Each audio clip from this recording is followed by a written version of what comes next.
Hello, and happy Pride. My name is Karyl Baker, and I've been with the Jackson Pride Center since 2017, right about the time of our very first festival. Let me welcome you to our celebration of 2020 Vision, a new decade and a new era.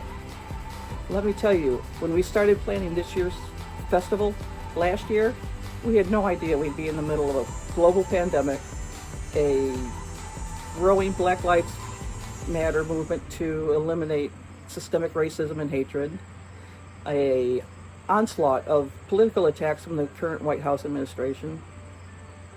But here we are, facing an entire litany of challenges, both individually and as a community.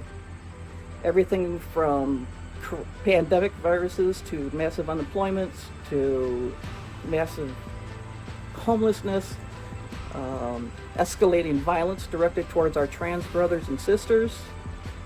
But we're strong. We've been fighting for over 50 years since we stood up for our equal rights and the end of police beatings at Stonewall. We're all in this together as a community, and we'll fight through all this, just like we did with AIDS and HIV and hepatitis. We are moving forward. I was born in 1959, and as a young teen, I started being attracted to my female teachers. Just about the same time the rest of my friends started being attracted to the opposite sex. But I didn't have any words for it or understand. I was 14 and it was 1964. Before Ms. Magazine, before Gloria Steinem, before Billie Jean King, or before Stonewall. And my upper middle class parents reacted the best way they knew how. They sent me to therapy to be cured so I could live a happy life. Fortunately for me, they sent me to secular therapy and not religious. It was not traditional conversion therapy as we know it now. I was lucky. So as I went through therapy, I realized more and more who I was, that I was gay. So I told my therapist. And once I said those magical words to my therapist, I'm gay. I decided I'm gay. She told me, okay, then you don't have to come back anymore. I was like, yay! I'm a whole person.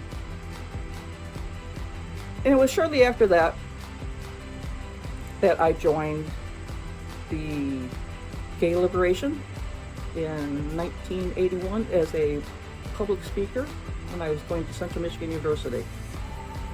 After that, after 2 years at Central, I went to Spring Arbor College for 2 years. That was a challenge. But that's where I found all my girlfriends. So it was worth it. Graduated in 1981. Moved to Boston because I didn't want to be raised growing up in Jackson. Jackson in 1981 as a young lesbian? No. I couldn't take it. I had to run. So I ran to Boston for 10, 20 years, and then I came back.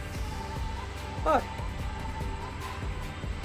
thanks to a lot of strong people, and a lot of very determined people, and a lot of effort, and a lot of allies, Jackson City, the city of Jackson, now has a non-discrimination ordinance that was passed in 2017.